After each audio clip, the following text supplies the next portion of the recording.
હા માં, હું એમ કેમ છું? પાળ માની આ પગીનો. એ તો મારી ફરજ હતી. જય શ્રી કૃષ્ણ દીકરા, અમને બહુ ચિંતા થતી હતી. શેની બાપુ? મારી કે ના તલવારની? કે બે માંથી એક ખોવું પડશે એની? કેવી વાત કરે છે દીકરા? તારી. પણ એ મેહુલે તને હેરાન તો નથી કરી ને? કરી હોય તોય શું માં? જાકોબીના ધંધા કરનારા પિતાના સંતાનોને તો આવી સજા ભોગવવી જ પડે છે. માધરી, હજી એ મોડું નથી થયું બાપુ. મારું માનો ને મેહુલને એના નાળ તલવાર પાછા આપી દો. જય શ્રી કૃષ્ણ. તું? હું એને સમજાવીશ. એ માનું કામ ભૂલી જશે ને તમને માફ કરશે. હું એવા બે બદામના વસવાયાની માફી માથે જીવતો નથી, સમજી? પણ બાપુ, ખબરદાર છે, આજ પછી જો મેહુલનું નામ તારી જીભે લાવી છે તો જીભ ખેંચી કાઢીશ. શું કહ્યું ગુરુજી? સૈનિકોએ આપને લાત મારી, માધુરીને બળજબરીથી અહીંથી ઉપાડી ગયા. હું આ અપમાનનો બદલો લઈશ. રાજ માટે આજથી હું મેહુલ નહીં પણ મહાકાળ છું. ભલે સેંકડો સૈનિકોની કતલ થતી, ભલે હું ગારદ થઈ જાઉં, પણ એ પાપીઓને પાઠ ભણાવીને માધુરીને પ્રભુ મંદિરમાં પાછી લઈ આવીશ. ઉભો રહે મેહુલ. મેહુલ, આ યુદ્ધ તારું નથી. હવે આ યુદ્ધ રા અને મારા રામ વચ્ચેનું છે, ધર્મ અને અધર્મ વચ્ચેનું છે. એટલે ગુરુજી? મેહુલ, રાય હોય કે રંગ, રાજા હોય કે રૈયત, જુગ જુગથી ચાલી આવેલી આશ્રમની આમન્ય સૌ રાખતા આવ્યા છે. આ મંદિરની ધજા જ્યાં સુધી ફરકતી દેખાય છે ત્યાં સુધી સત્તા મારા મુરલીધરની, કાયદો મારા કિરદાર. એટલા પંથકમાં ચોર ચોરી ન કરે, લૂંટારુઓ લૂંટ ન કરે, દરબાર હોય કે રાજા સૌ પગે ચાલીને પસાર થાય. એટલી હદ સુધી કે એની હદમાં રાની પશુઓ શિકાર પણ ન કરે. નહીં ગુરુજી, જુલ્મી સત્તા આગળ ઝૂકી જવા કરતા હું ફના થઈ જવું વધારે પસંદ કરીશ. મેહુલ, સત્તાના મદમાં રાય આશ્રમની આમન્ય તોડી છે. હવે આમન્ય જાળવવાનો એક જ માર્ગ છે. કયો? જમો. જમોર એટલે જીવતા જીવત અગ્નિ સ્નાન? હા મેહુલ, સત્તા સામેની લાચારીથી મળદા જેવી થયેલી પ્રજામાં ચેતન પૂરવાનો માર્ગ તું કહે છે તે નથી, પણ આ છે જમોર. જો એમ જ હોય ગુરુજી, તો અગ્નિ સ્નાન કરવા માટે ચિતા ઉપર સૌથી પહેલા આ મેહુલો લોહાર ચડશે. ના મેહુલ, આ અધિકાર તારો નથી, માત્ર સંન્યાસીઓનો છે.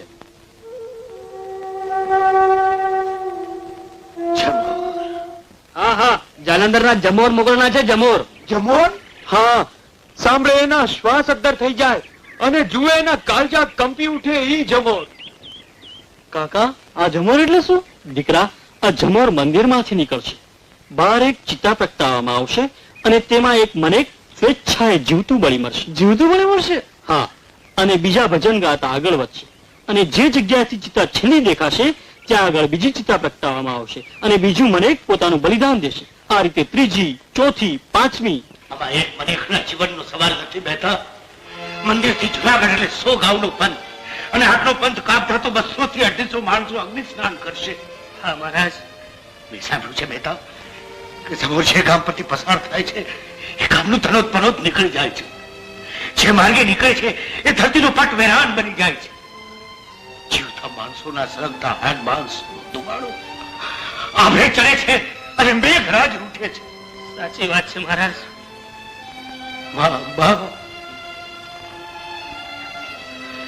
મારા કયા પાપની આવી આકરી સજા તું મને કરી રહી છે? કરો, ક્ષમા કરો, પણ આ જમોર અટકાવો. આ જમોર જરૂર અટકશે રા, જરૂર અટકશે. જૂનાગઢના મહેલની સામે આ કમરીબાઈ છેલ્લે અગ્નિ સ્નાન કરશે પછી. પણ અગ્નિ સ્નાન કરતા પહેલા એ પોતાના લોહીના મારા પર છાંટણા કરશે. મારે રૂએ રૂએ રગત પીત ફૂટી નીકળશે. મારી આવનાર 7 પેઢીનું ધનોત પનોત નીકળી જશે. મારા પૂર્વજો મારા પર ફિટકાર વરસાવશે. અધર્મ આચરનારની આ સજા છે રા. તો એ સજા ભોગવા હું તૈયાર છું મહંતજી. પણ પ્રભુ, જમોર જે ધરતી પરથી પસાર થશે એ ધરતી સદાને માટે વાંજણી બની જશે. ગામના ગામ ઉજ્જળ થઈ જશે. પાપ મારું અને એની સજા મારી રૈયતને શા માટે? શા માટે પ્રભુ? રાજાના પાપ તો રૈયતને પણ ભોગવવા પડે છે રા. કમરી, આ શું કરે છે દીકરી? હું આ જમોર નહીં થવા દઉં.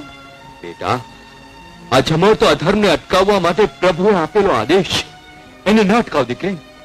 પણ લાખો કરોડોનો પાલનહાર આવી હત્યાનો આદેશ શા માટે આપે બાપજી? આ હત્યા નથી દીકરી, બલિદાન છે. આવા બલિદાનથી મનેક મરે છે ને ધર્મ જીવે છે. મનેકને મારીને ધર્મને જીવાડવાનો શું અર્થ? દીકરી, ધર્મ મનેકને તારે છે, મારતો નથી. હા, પણ આશ્રમની આમાને તોડવાનો અધર્મ આચરનારને પણ એમાં કોઈનો વાંક નથી બાપજી. મારી તપાસ કરવાની આજ્ઞા આપતી વેળાએ રાને એ ખબર પણ નહીં હોય કે હું પ્રભુ મંદિરમાં હતી, તમારા આશ્રમમાં હતી. હા બાપજી, નકર મેં આવી આજ્ઞા આપી જ ન હોત. અજંતા અમન્ય તૂટી છે એ મારે કારણે. ધરતીને ગામો ગામ ઉછળ થશે એ મારે કારણે. રાને રગતપીત થશે એ મારે કારણે. ભક્તોને અગ્નિ સ્નાન કરવું પડશે એ મારે કારણે. મારા જીવતા માથાનો આભાર મારાથી નહીં જીરવાય મહંતજી. કાં તો જમર અટકાવવાનો આદેશ દો, કાં તો મને અગ્નિ સ્નાન કરવા દો. ના ના દીકરી, આ નિર્દોષ રૈયતને ઉગાડી લ્યો મહંતજી, નકર ધર્મ લજવાશે.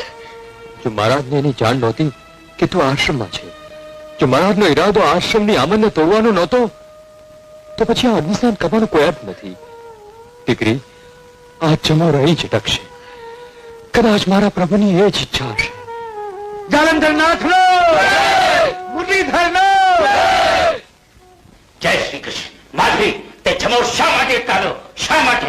બાપુ, આ ઝમરથી રાની રગતપીત થાત, એમની આવતી 7 પેઢીનું ધનો તનો નીકળી જાત, ગામના ગામ ઉજ્જડ થાત ને તમે જૂનાગઢના રાહ થાત. હા, જય શ્રી કૃષ્ણ. પણ બાપુ, રાહ થયા પછી તમે રાજ શાની ઉપર કરો? સુખી ધરતી ઉપર, ઉજ્જડ ગામડા ઉપર. એટલે મેં ઝમર રોક્યો છે. જય શ્રી કૃષ્ણ, જય શ્રી કૃષ્ણ. ને આમથી તમે જૂનાગઢનું રાજ ક્યાં નથી મળવાનું? બસ નાળ તલવારનું પતે એટલી જ વાત. જય શ્રી કૃષ્ણ, જય શ્રી કૃષ્ણ.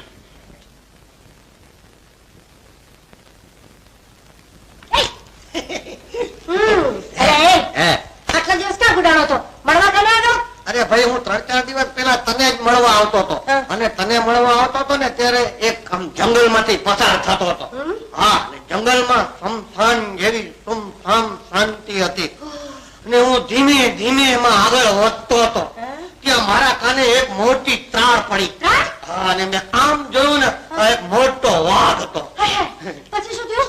પછી શું થાય, મારા હાથમાં કટાર હતી એટલે મેં કટારનો આમ કર્યો ઘા. અને વાઘ મરી ગયો. ના ના, હું નિશાન ચૂકી ગયો. પછી વાઘે મારી માથે તરત મારી. તરત મારી અને તને ફાડી કાઢો. ના ભાઈ ના, એ બિચારો નિશાન ચૂકી ગયો. અને પછી શરમનો માર્યો, માથું ને પૂંછડી બે નીચા કરીને જતો રહ્યો. એની એ ચોટલી હલી ગઈ. ચેટલી હલી ગઈ. લ્યો વાઘરજી. ઓહ, ચાપટિયા, તું અહીં શા માટે? હું જરા ઝવેરની જોડે વાત કરવા આવ્યો હતો. એને હું વાઘની વાત કહેતો. એમ?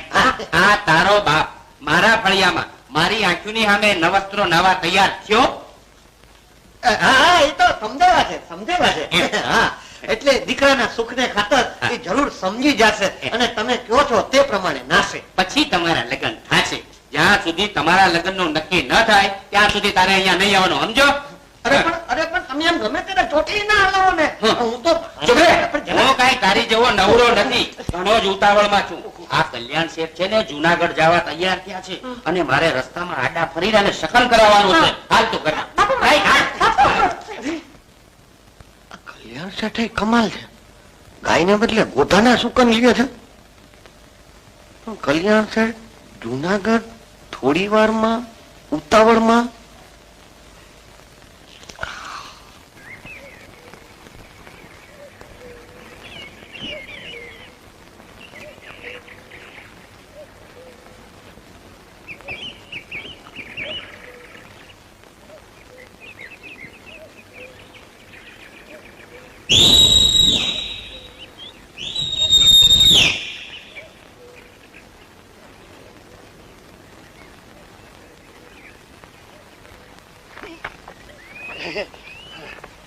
શું ખબર લાવ્યો છે ચાપટિયા? કલ્યાણ શેઠ આજે જૂનાગઢ જવા નીકળવાના છે. શું વાત કરે છે? અરે ભલું હશે તો અત્યારે નીકળી પણ ગયા હશે. તો આજે મારા 2 કામ પતી જશે. એક તો તલવારની ધારે એના મોંથી નાર તરવાનો પત્તો મેળવીશ, પછી એને ઝાટકે દઈશ. અરે પણ એમ એકલો ક્યાં ઉપડ્યો? ઓહો,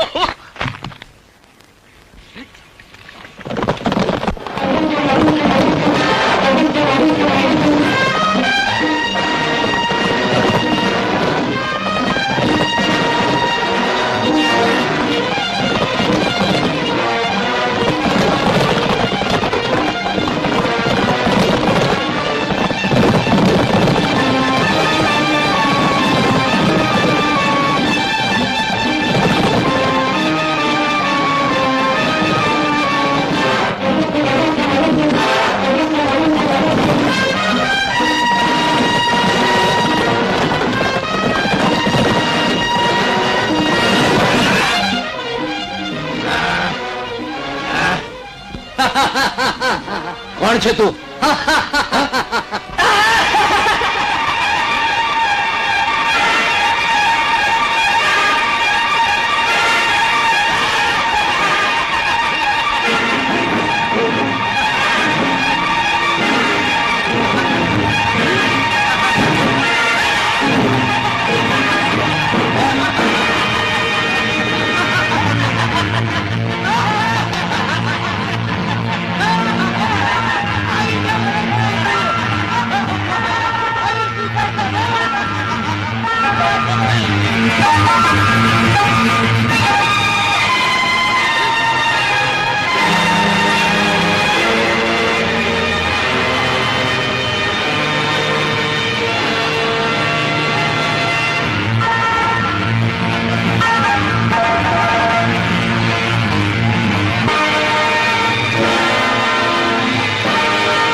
જલાઈ ગયો તો પછી કલ્યાણ શેઠ ક્યાં?